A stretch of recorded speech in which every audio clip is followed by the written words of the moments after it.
So we started a session today with James, Slick, Dr. Elric, finally making it back aboard the Wild Deliverance.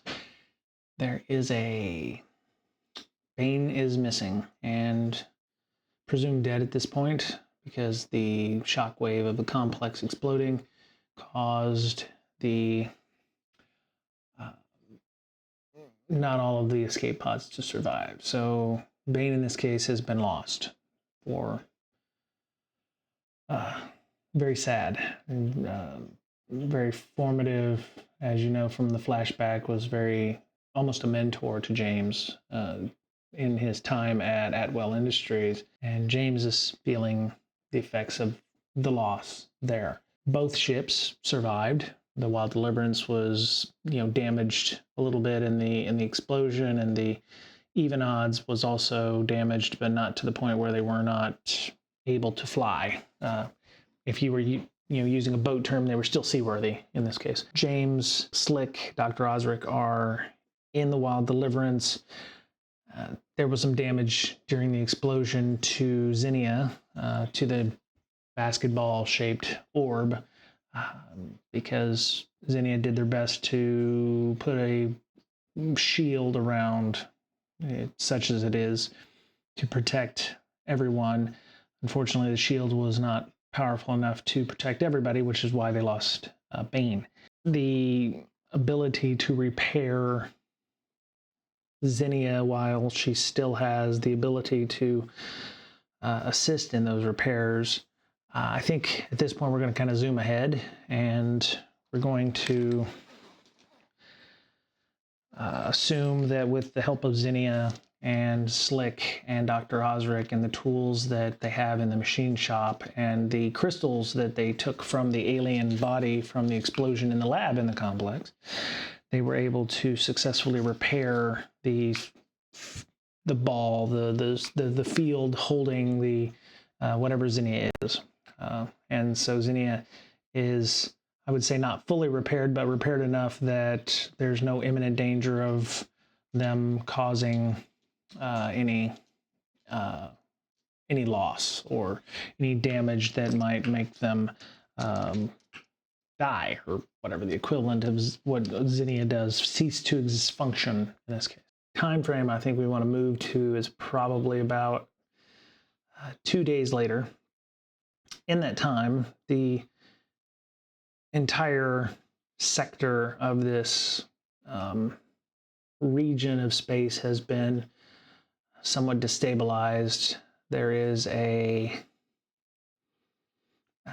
outpouring of support. The news feeds from the Forge, Forge Central, and all of the other news feeds from this area have been, oh my God, what caused this black hole to disappear? We thought it was a black hole. Neoma Station careened off into space at a fairly high rate.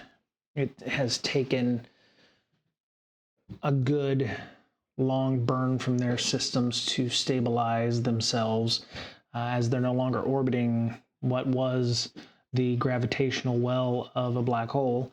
It took a while for them to stop with the help of the Atwell Industry ships that were tethered to stop the burn.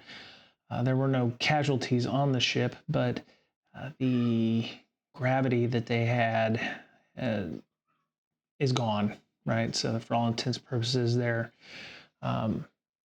had some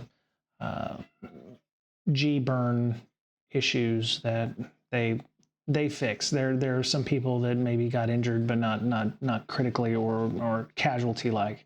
Explanation of the black hole is conjectured all the way from whatever caused the calamity in our own solar system, to terrorists, to whatever conspiracy theories people want to create, aliens, wink,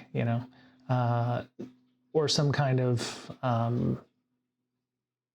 the conspiracy theories vary. So the last 2 days have been trying to evade what's been going on. There's been a lot of turmoil, so the Atwell ships have not taken a lot of interest in the even odds or the wild deliverance.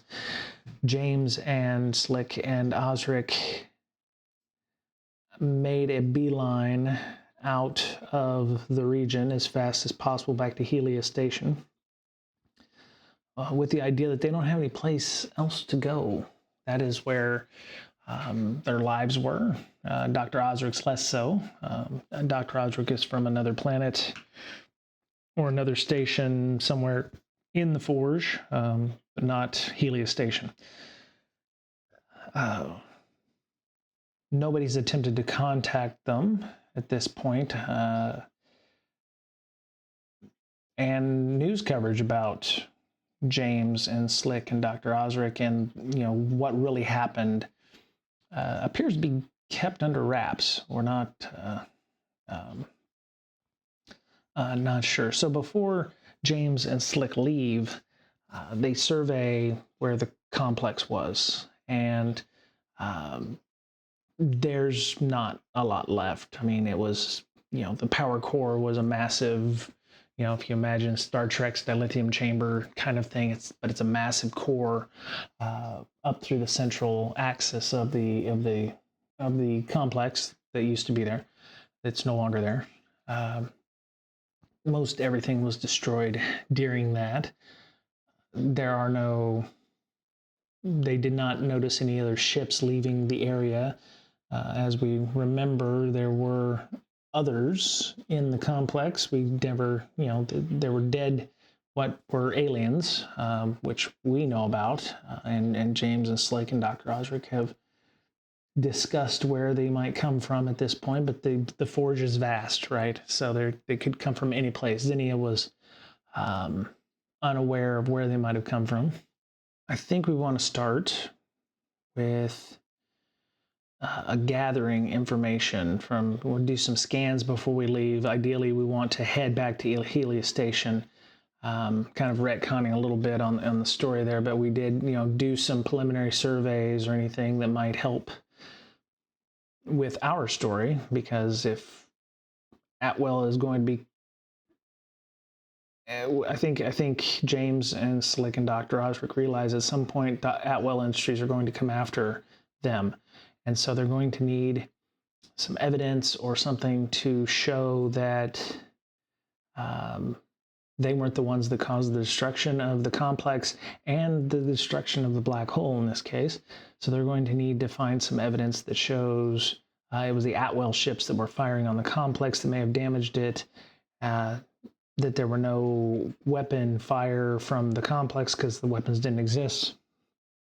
And trying to make a case that they can, go to media and say that they were not the ones involved, that this was an Atwell Industries thing, if they have to, right? So the easiest thing to be in this case would be to gather some information. So and I think we have time to do this. This is not like we're doing this under duress. So this is going to be over the course of the next, once they repaired Zinnia, it's going to be over the course of several hours. So it could be fairly leisurely. I would say that it's going to be, we're going to find information that we need. We just need to see how much information and what the quality of that information is. So I've got my dice, because I don't trust the random dice generator from Google so much. If I'm going to suck, it's going to be with handed dice. So I'm going to use these dice. And we're right off into it right now. So I have a 6, a 10, and I rolled a 1 on my die. So we are going to add wits to that, which, wits is 2, so it's a 3. So I would say, well, you know what? That's great. I think we actually do want to miss. Let's go pay the price here. What I think we're going to do here, make the most obvious negative outcome happen. I will go ahead and roll a D100 on this just to see where we end up with. If it's something that doesn't make sense, then we will, move that around. So a 47. 47 means a new enemy is revealed. want to say with the combined efforts of the even odds and the wild deliverance together. So they're, they multiplex their sensor arrays to scan quicker, and it's a massive amount of debris and a massive amount of damage and twisted metal, and it's not easy to navigate in this area. Even odds probably doesn't have the same technological advancements that the wild deliverance is. It's a pleasure craft, right? So it would have a lesser sensor suite maybe than the wild deliverance, but it still has computing power that it can use to help. It takes about 12 hours, and as they're going through this area, Zinnia notices a strange blip in one of the sensor readings, and James says, "Can we confirm that?" And Slick says, "Yes, I'm seeing something here. It's an energy signature, very faint. Never seen anything like this in our wavelengths. It's not conforming to any kind of escape pod or any kind of energy signature we've seen before." Zinnia says that would be the black box, or what you would consider the black box. It's a recorder that would be storing data, potentially ejected if the station was in trouble, or like this. So this would be used for emergencies to capture the last moments or what happened there. So it takes 12 hours to find this, because it's not big. It'd probably be about,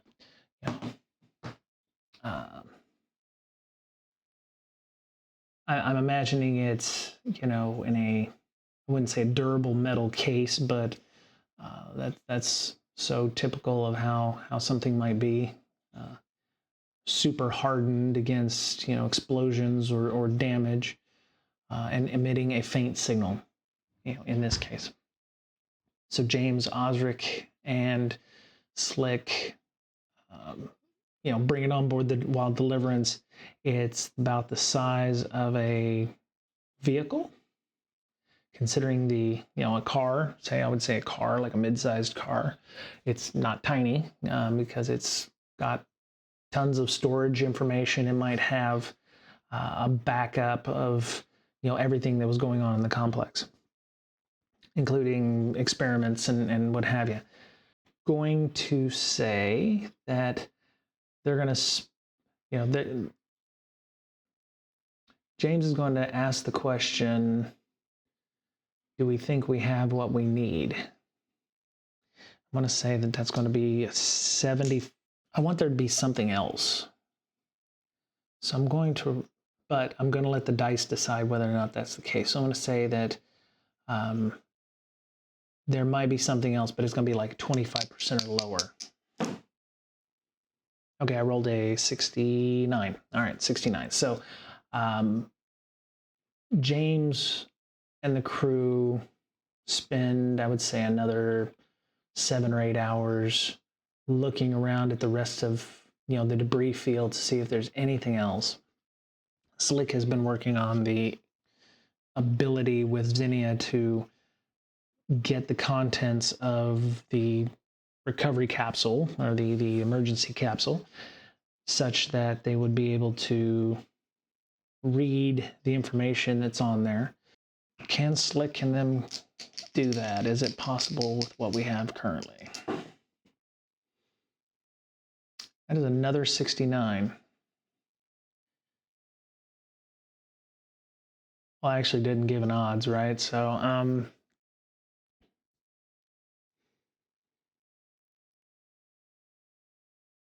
even if I gave this even odds, it would still be a failure. So I'm going to say no.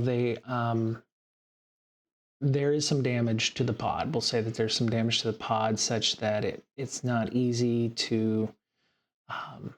There's also, this is alien technology, right? So there's, it's not easy to interface. Maybe Zinnia the damage that Zinnia has taken is not making it easy to do. So it's going to take an extended amount of time. The other thing is,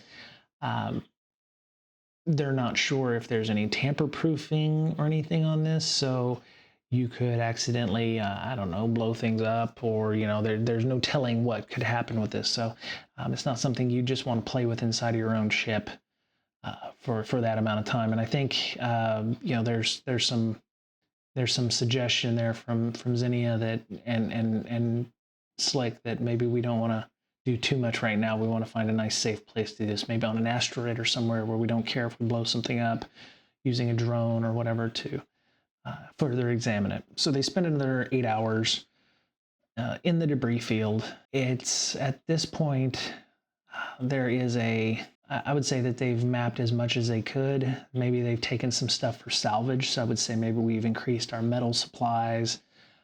Some of the metal is what you might find typical iron, steel, whatever. There are some interesting alloys and materials that were taken, including those crystals, that definitely bear examination.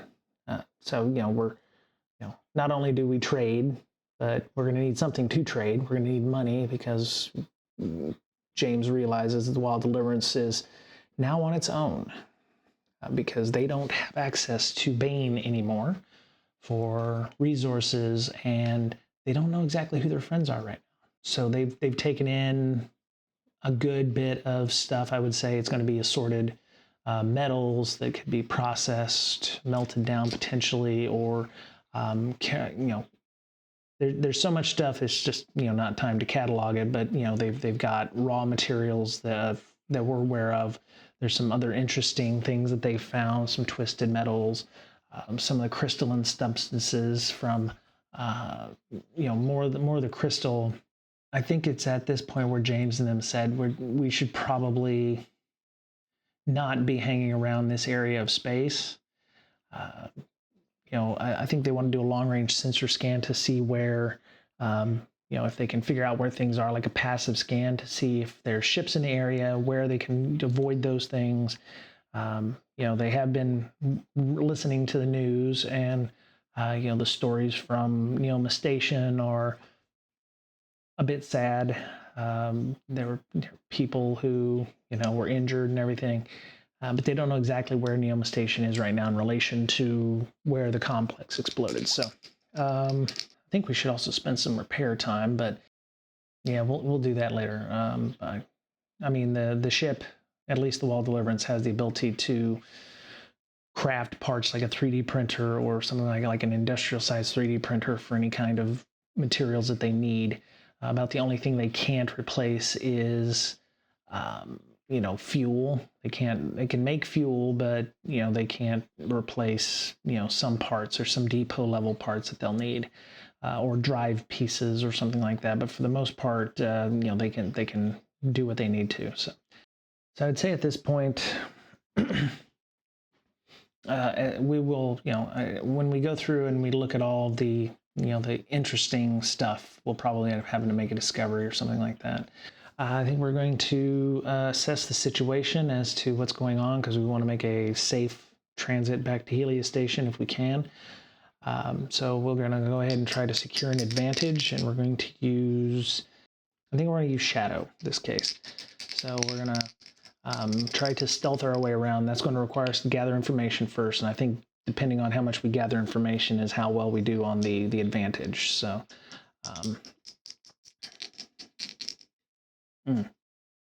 no, you know what? We're gonna use the passive sensors, because I think probably we're trying to game the system a little bit here, but we're gonna use the sensors to figure out where the ships are and where everything is, and in the attempts to stealth away or to hide. So, all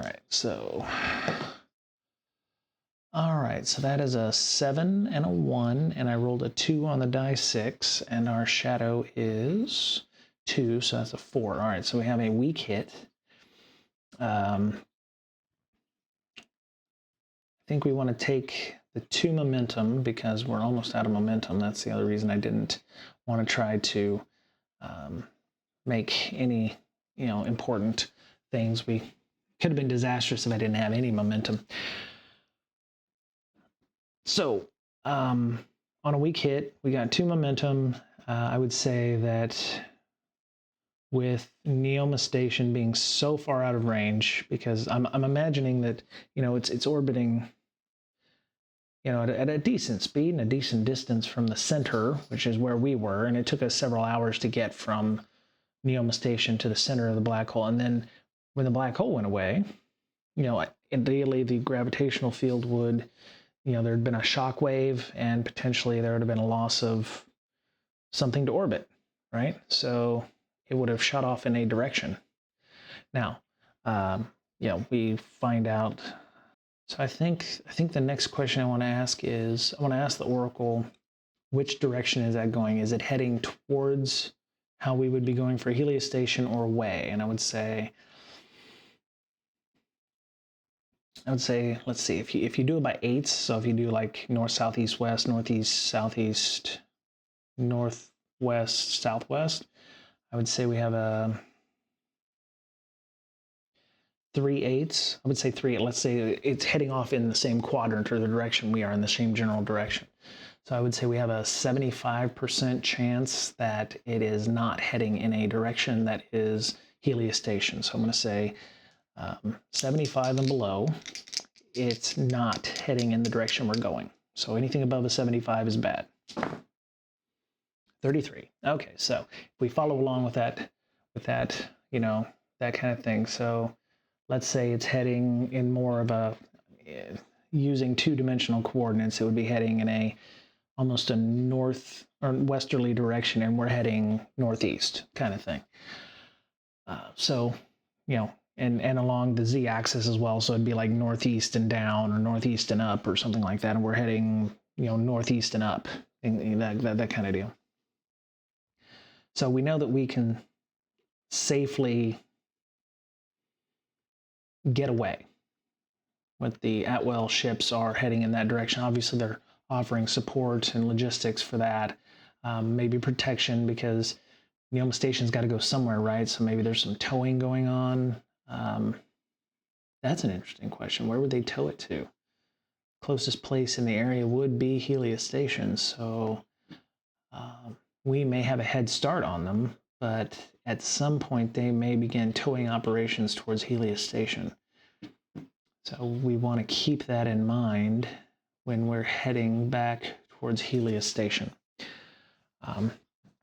Maybe we'll glean something from the reports on the news about where Neoma Station is heading. So I guess the next question would be, what do we do now?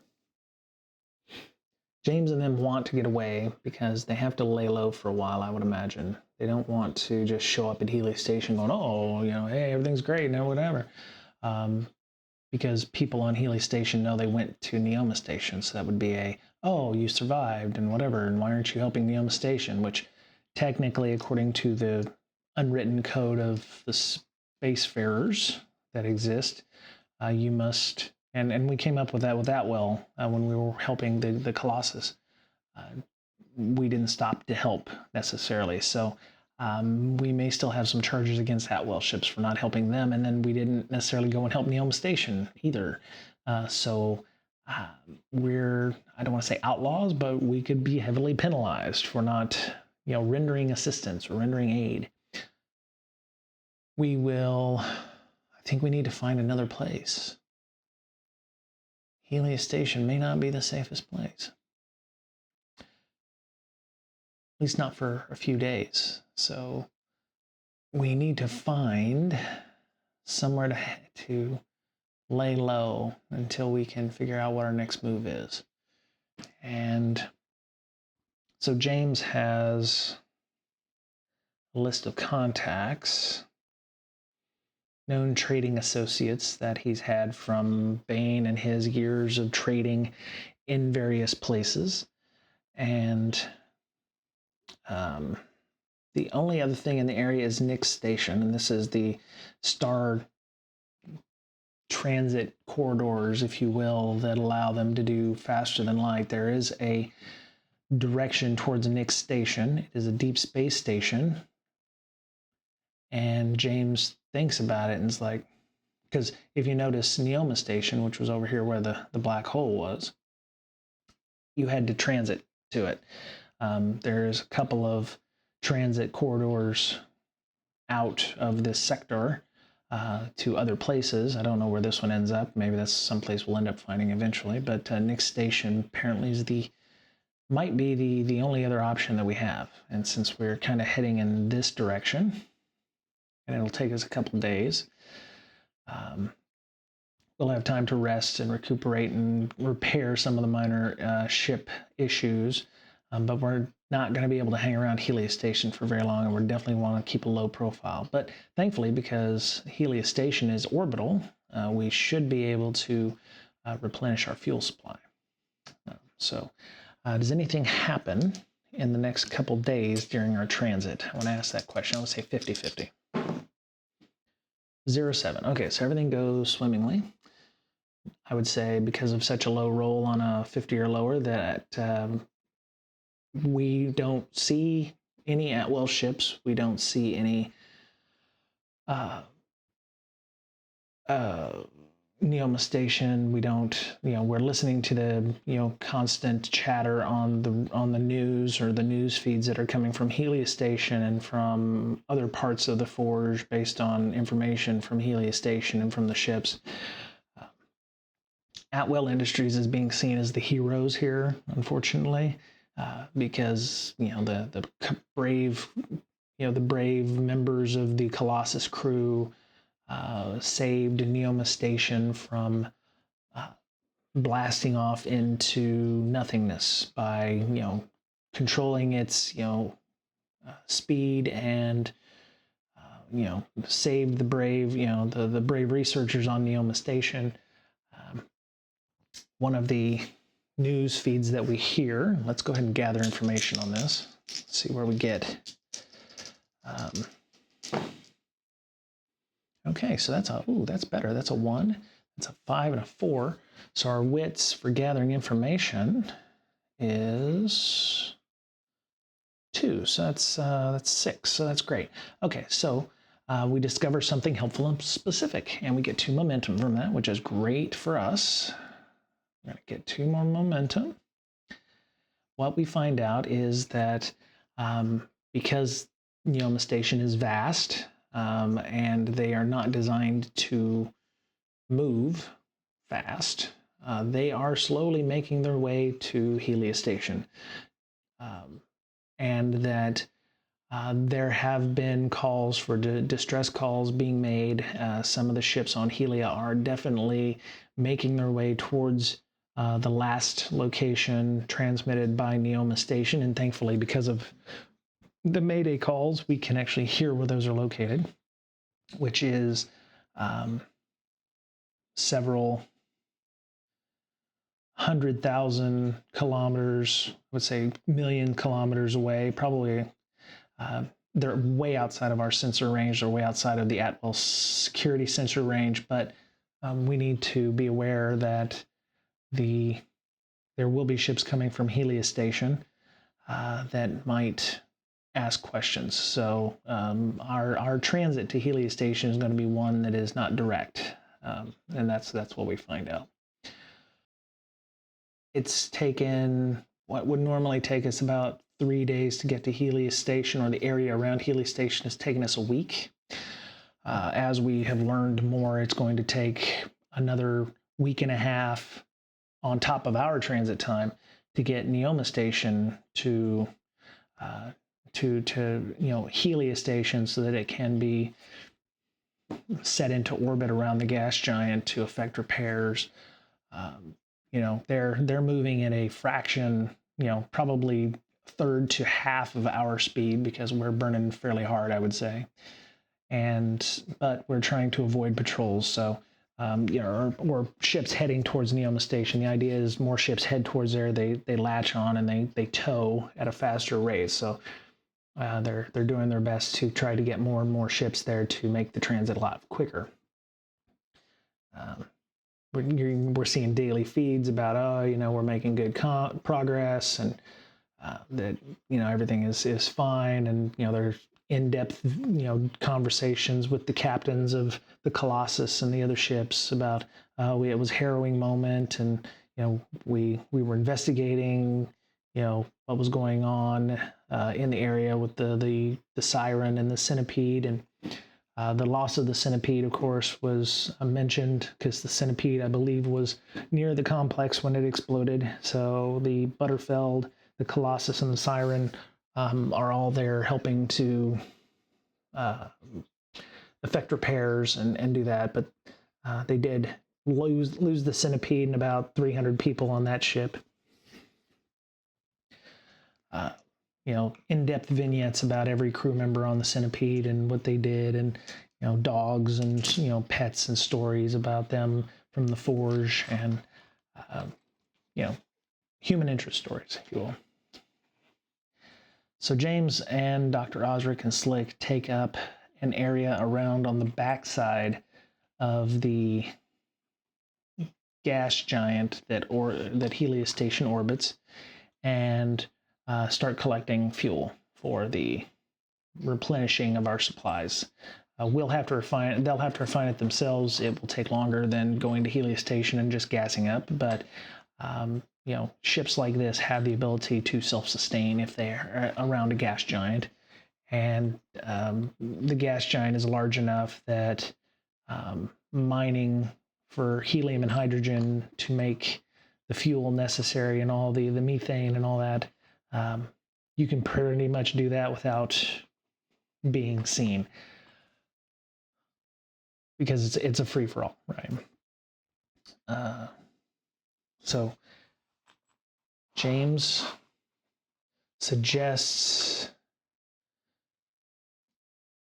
heading towards Neoma Station,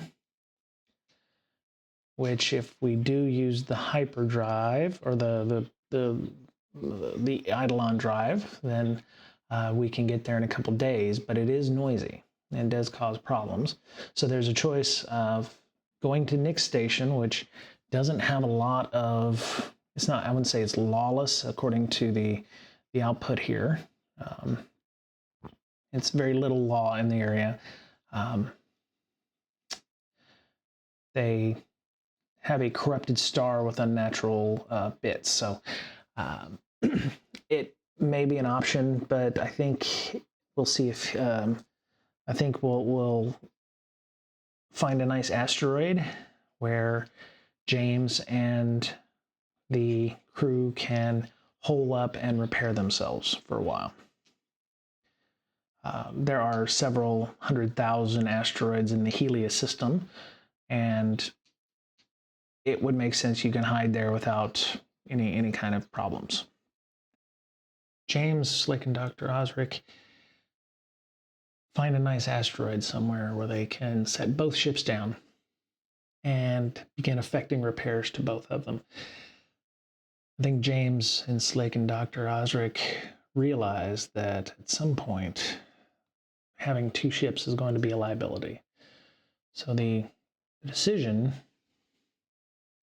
I want to say the decision is going to be made that the Wild Deliverance is too high profile a ship right now for Atwell Industries to continue using. It's on Atwell's radar. They're looking for James, so they're going to be looking for the Deliverance, right? And so in the meantime, I think what they're going to do is move over to the even odds for, maybe they're going to use the even odds to come in and go to Helia Station and potentially find out any information that they might have. James and Slick are in the process of doing that when there is a message that comes in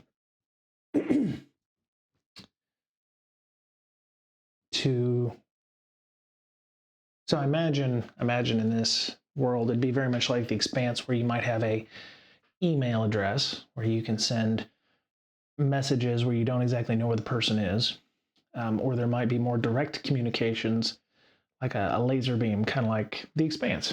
where you can send a tight, narrow beam communication directly to somebody and speak in almost real time. So in this case, there's an email, for all intents and purposes, to the company email with, there's no subject, but it says, Bain, send a tight beam communication to these coordinates in 12 hours. And there's no name. And James and Slick are a bit, they don't know what to make of it. It's a little on the odd side.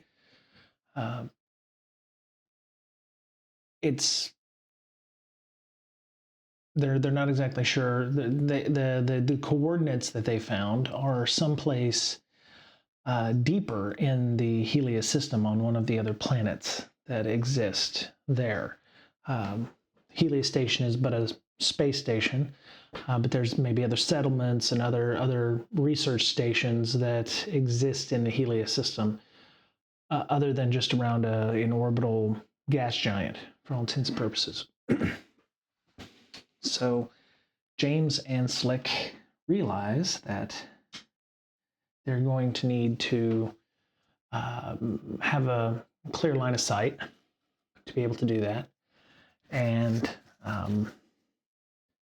they assume that, you know, they're going to need to do this from the odds, even odds, so that it has the transponder code for that ship and not the Atwell Industries, not the Wild Deliverance. So they leave the Wild Deliverance, much to James's chagrin,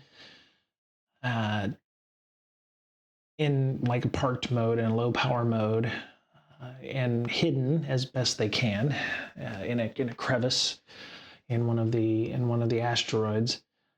This is the idea that this is an out of the area, or out of notice, because there's tens of thousands of asteroids. Nobody's mining in this area. They picked it for the safety and the anonymity of it all. So they get in the even odds and transfer control from Bain to James. Peek around. They look around for, you know, this is a pleasure craft, so there's no real heavy weapons to speak of. It's not going to be like the Deliverance. It's going to be somewhat lighter. It is a bit on the faster side, a bit more maneuverable, but it doesn't have a cargo hold to speak of, other than something that might hold it can land on planets quite easily, and it might have a vehicle of some kind to traverse the planet's surface if you went on a planet or something like that.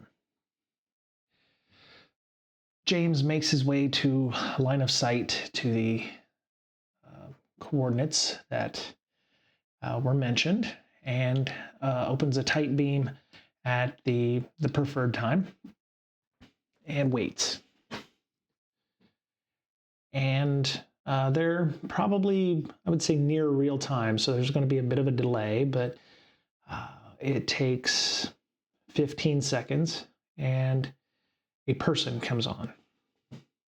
And the first thing the person reacts to is the fact that it's not Bain, but they recognize this. Wait, so does James recognize this person?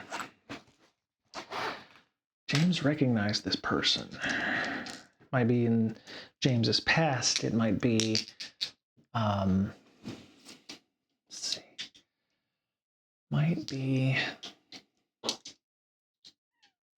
you know what? I'm going to give it a 50% chance, because I'm thinking of other factors, like this person might be famous, this person might be in the news, this person might be somebody Bain knows that James had a passing knowledge of or something like that. So I'm just going to give it a 50-50 shot.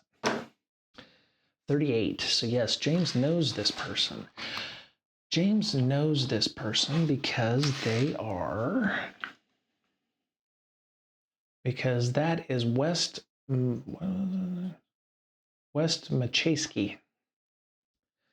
And West Macheski is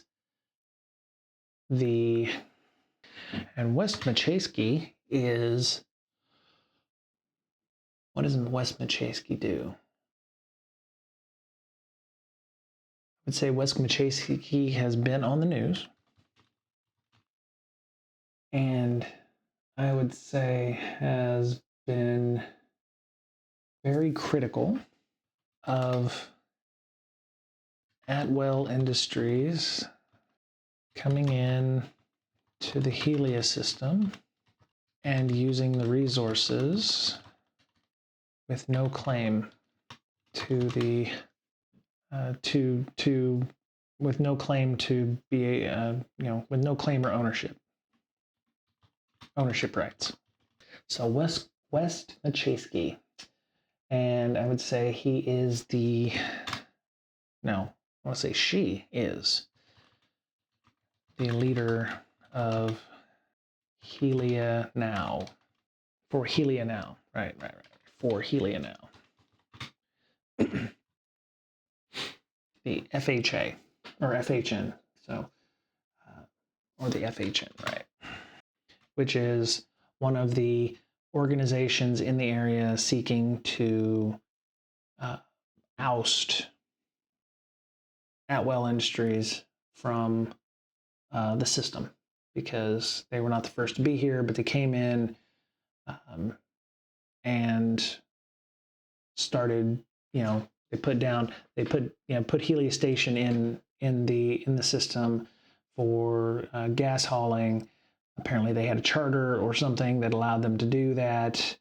But this place has been settled for at least 50 years before that, and West and a number of hundreds of settlers and people who were here before feel that is a jump on their claim in this case. And so we see West's face on the camera.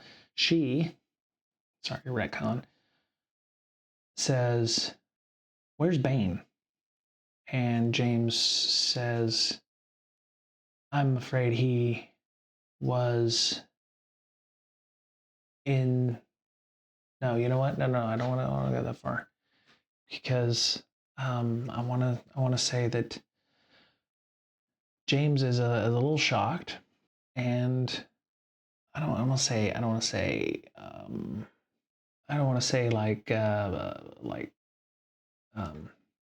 fanboy, but he would say, "Wow, okay, you're Wes Macheski." And she says, "Yes, I'm Wes Macheski. Where's Bain?" And James says, "Well, he's..." Would he answer that? I would say he would get sad because it's only been a week, right? I would say there's a change in his face, and he goes, "Bain is dead. He was coming to help us near Neoma Station and was caught up in something and died." She looks at James, and I think she can see everybody else on the bridge. So there's Slick and Osric, and maybe Zinnia's there as well. And this is the first time she actually stops and pauses and looks around and says, "Well, I guess you're on his ship. That was his ship, so that's going to set things back." I'm sorry to hear that. He was well liked. He was a good friend of ours and of the FHA or FHN, and we're hoping he would have an update on something he was working on. You said Neoma Station, right? And James says, "Yes, we and then she sees the red ball thing, and she's, what the hell is that thing? And James says, that's Zinnia. That's part of the reason that Bane is died, is no longer with us. West says, well, I would love to maybe hear that story, but one of the reasons I was trying to contact Bane is that we have some problems. It seems that because of the Neoma Station issue, which you seem tied up with, and Bane seems tied up with, there is a task force of Atwell Industry ships coming to Helia to debrief Neoma Station residents, and there have been rumors circulating that the central government, which is the central government would be like the United Nations in the Forge. They take care of the government basically. The central government has been petitioned by Atwell Industries to take control of the Helia System, and they're trying to blame what happened on Neoma Station and the destruction of a black hole on some kind of weapon that we might have. And they're trying to play the narrative that we had something to do with that. Which it's not true, of course it's garbage, as you know, because you were there. James says, we have flight information and flight recorder information from both our ships, from my ship and the Even Odds here, about what happened. And West says, hold on, you were there when the explosion occurred. And James says, yes, we were there. We were close enough to be blown up in escape pods from it. Without Zinnia, we wouldn't have been here at all. West says, you and your ships are probably the most valuable piece of bargaining we have right now against Atwell Industries towards the central government, and you cannot afford to be taken into custody at this time. There are warrants out for the arrest and impounding of the Wild Deliverance because of your lack of rendering assistance during the disaster. That has been seen too by Atwell Industries. If you attempt to go to Helia Station, you will be placed into custody. You and both your ships. So do not go to Helia Station. James says, well, we were planning on going to Nick Station, but we're uncertain as to what to do right now. It would take us at least 2 weeks to get there without using Eidolon drives or the transit corridors. Wes says, we can hide you, and we also would need to find a way to do that with as little pomp and circumstance as possible. Because if anybody finds out that you're in our custody or in our, under our umbrella or help, the public face of FHA or FHN will not go well for FHN. And we're in a tenuous balance right now with the central government and Atwell. It's the preposterousness of being able to destroy a black hole is the only thing keeping the central government from completely glassing the Helia system. And they're the only thing keeping Atwell Industries in check. We need you to come to Amenes. Let's not do that one. Let's do Maluga. Yeah. Well, we need you to come to Maluga. We'll be able to hide you there and debrief you ourselves. James, I think this is where James is going to ask, well, how do I know I can trust you? I would say this is not the location of FHN headquarters. I would think James would also know that maybe Maluga is not the headquarters of FHN. That's not the official headquarters. Maybe that's so they said Maluga. James knows that it's on someplace else, like another station or an arcology or something like that, or they advertise on Edom Station or something. An official station. Colony. Unofficial colony. And then the official colony, FHN, is on Edom, which would be maybe a small base, small space station. James agrees with the suggestion from West to join them on Maluga, and realizes that it may take a little while to get there. That's why they're going to use the even odds to make that happen. The capsule that they found in the complex will not fit in the cargo hold of the even odds without some major modifications to the ship. So the suggestion has been to leave it with the Wild Deliverance while they head to Maluga Station, and at some point they will come back to get the Wild Deliverance and the package, the capsule. Trip is uneventful, as far as I can tell. Let's do a search. Anything I'd say 50. I would say they're in system. Nobody's looking for them. The even odds is, fairly well known in the system, so there's no bells or whistles going off from any kind of sensor patrols or anything like that might happen. Maluga is, I would say, if we treat the Helia system like the Sol system, where the gas giant is out midways in the system, you could assume Maluga would be like in the Venus area. So I would say that there's probably less civilization as you head in, and it's going to be, not taking into account the fact, well, is it in a friendly orbit? Is it further away? Is it on the other side of their, supposed system or what have you? They'll be able to make it in time. So let me see. I would say 60% chance that they're going to make it without any issues. 96.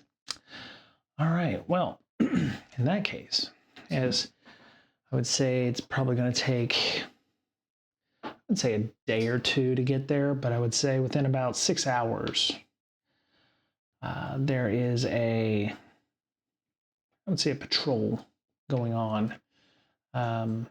Maybe one of the patrol craft from Helia Station stops the even odds or pulls alongside the even odds and asks them, basic questions about where they're headed.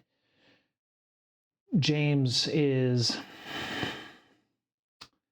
the one wanted for that, so I would say that it's probably I think James is going to have to bluff here, and what I want to do is we're going to try to secure an advantage to get away from this. We're going to use deception. What I would say is that James is going to tell them that the video on their system is out, which probably wouldn't be that much of a lie, because the ship does look like it has been beaten up, and that may be why the patrol has done that. Maybe the ship, it does look beat up for a pleasure craft. It's it's got some damage. Audio only is what's going on. So let's give this a shot here. Let's see. 3, a 6, and a 3. Okay, 3 on the die 6. We got a 3 on the die 6. So that would be a, let me go down here. 1 second. There it says. So we're going to try deception, which, we don't do a lot of deception, so that's cool. We will do shadow. And so shadow is a 2, so we have a weak hit. And if I burn 2, because I just want to do that, because we're going to get 2 back anyway if I burn it. So I burn 2, and so we get 2 back from that, and we'll get +1 on our next move, not a progress move. So the James tells the patrol craft that we are heading to Maluga for some, we're trading, so we've got we're just out for a joyride, but we're gonna go to Maluga and back with a member, a scientist member, and Dr. Osrick's over in the corner. We say hey. And so I want to say, does that work? All right, so we're going to attempt to gain ground here. We're going to use coordinating a plan. So we're going to study a situation or cleverly gain advantage in this case. So we'll say, we're taking the good doctor scientists here to Maluga for and our technician, because they're having some issues with some of the kit on the colony there. And so we get +1 on our next move, which would be gaining ground. So we get +1 on this, and we're gonna all right, so we have a 2, a 3, and we rolled a 5. So we don't even need to use the point, but we're gonna get that. The local patrol in the area says, well, 1, we noticed you didn't have a flight plan, so we were just coming to see what was going on. Also, we've got some heightened security issues in the area because of what happened on Neoma Station, and we're just trying to stay vigilant and make sure that everybody is safe in the system. So when you get to Maluga, if you could file a flight plan on your way back, that'd be helpful. And if you see anything out of the ordinary, let us know, and please make sure you get your comms array fixed as soon as possible. That way you can, not have to run into any issues where if it fails, you will be unable to get help. James says, appreciate that. Thanks for the help. We'll see you at Helia Station in a couple days. And the pilot says, thanks. You have a good day. So that went very well. We do get 2 more momentum, which is great because of that.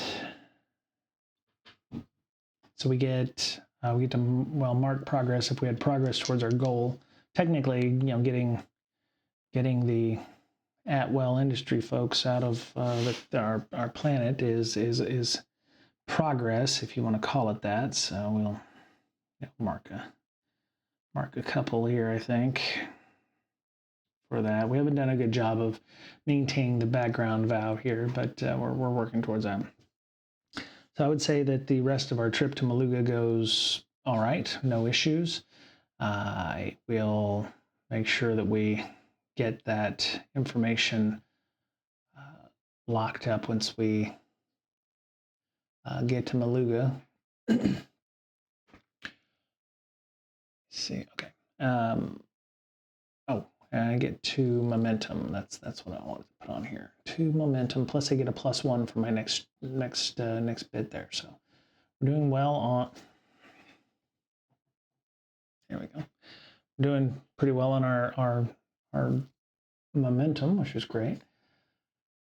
And so I think we're going to make it to Maluga with no issues.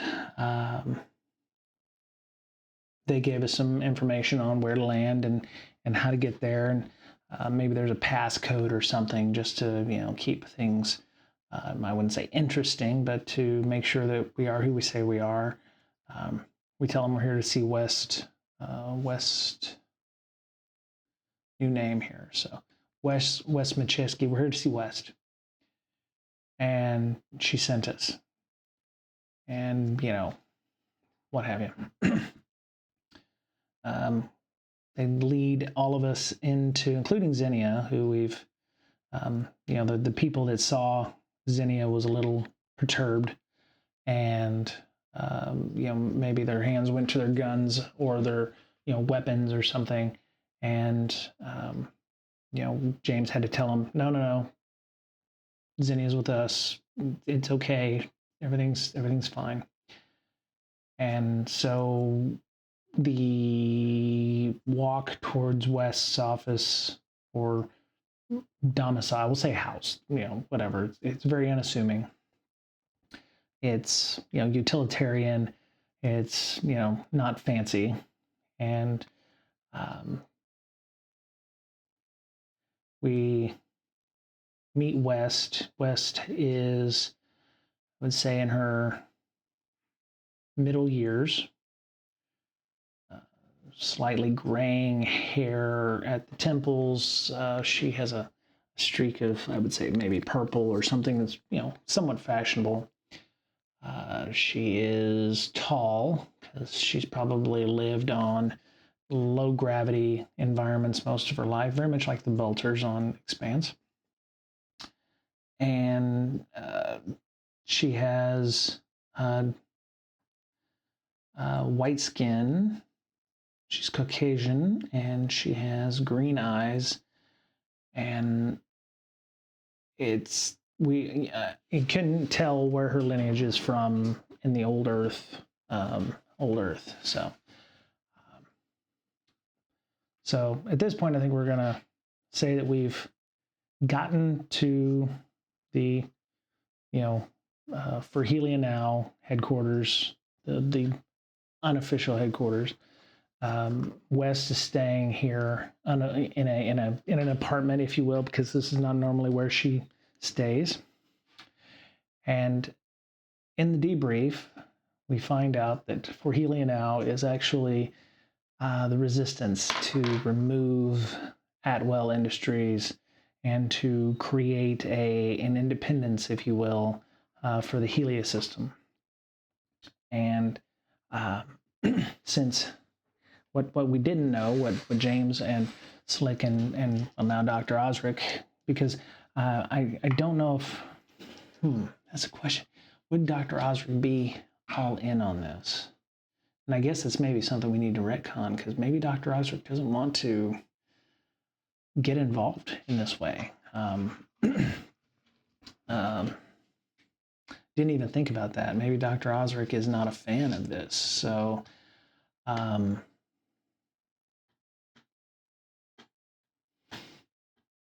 so before we see West, I think what we want to do is we want to find out if Dr. Osric is all in on this,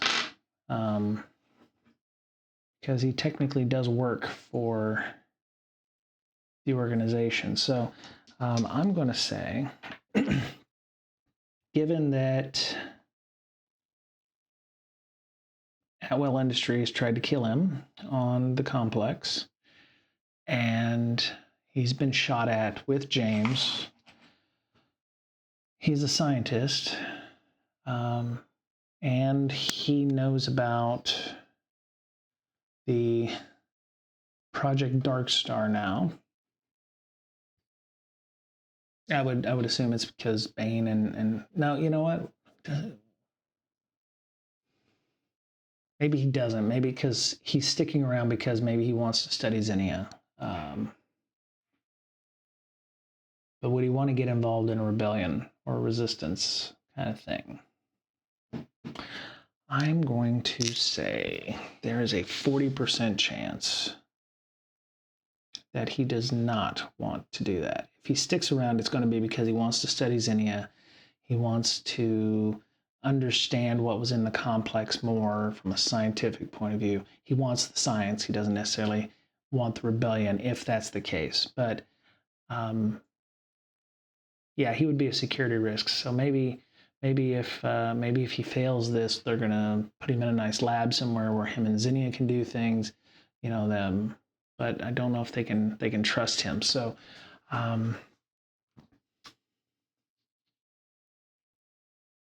maybe this was some of the discussion that they had before they decided to go and hang out with West.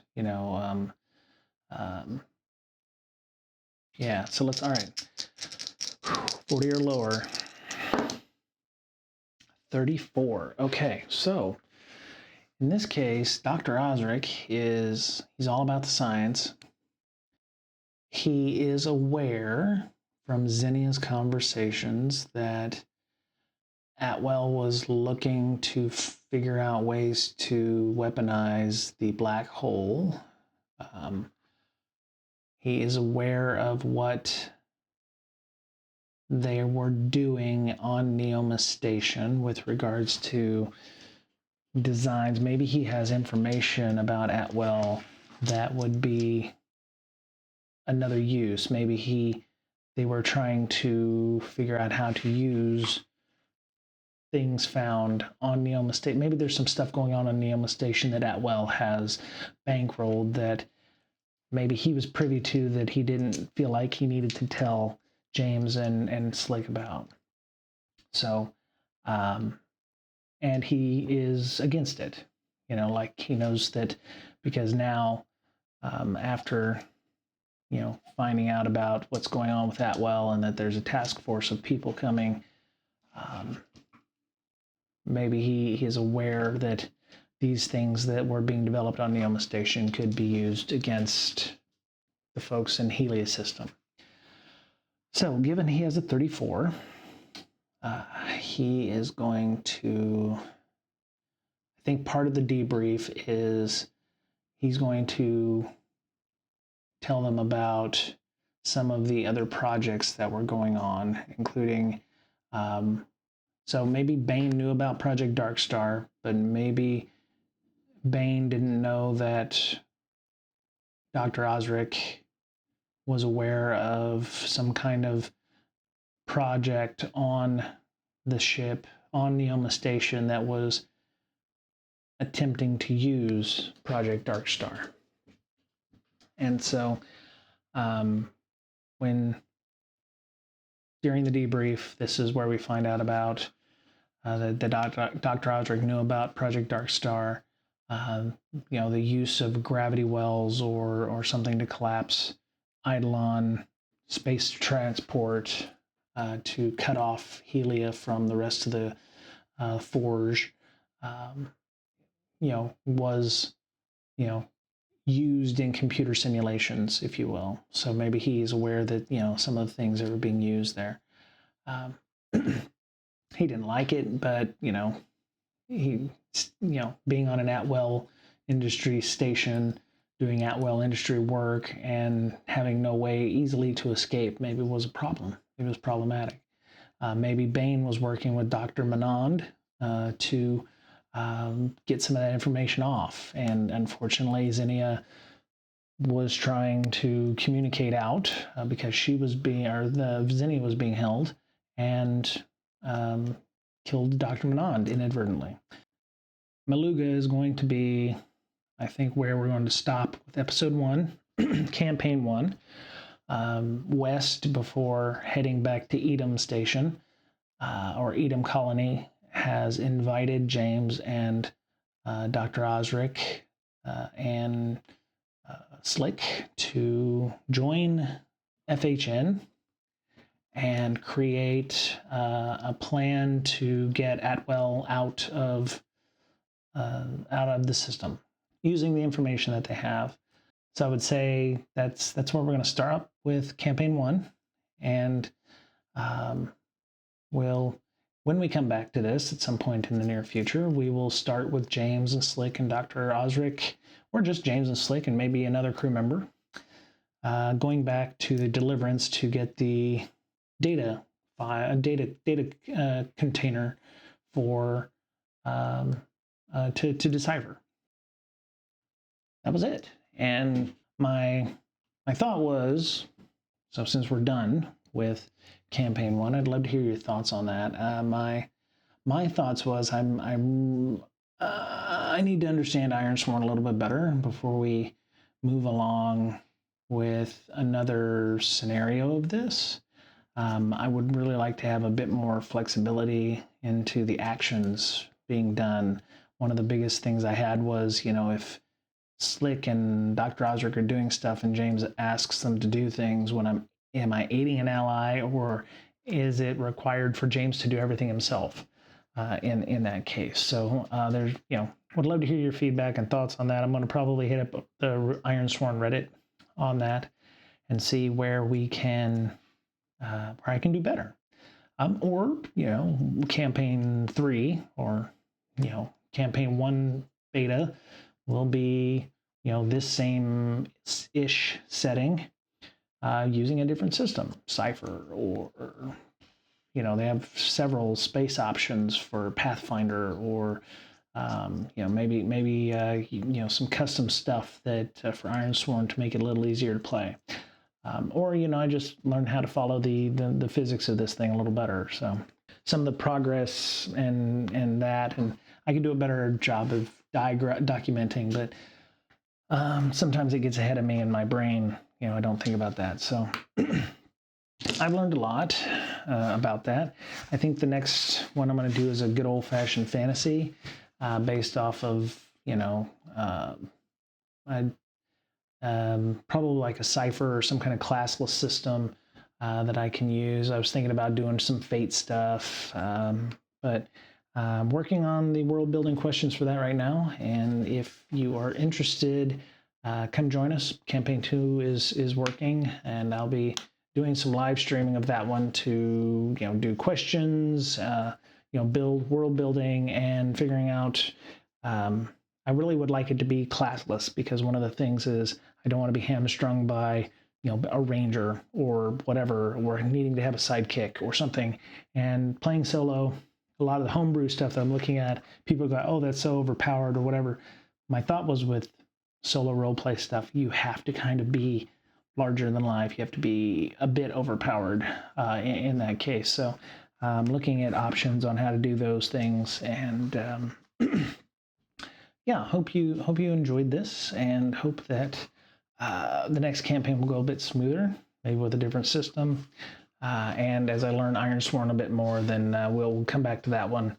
Maybe at some point we'll use the fantasy version of Ironsworn, which will have the same problems, but be a bit easier to handle. So have a great week.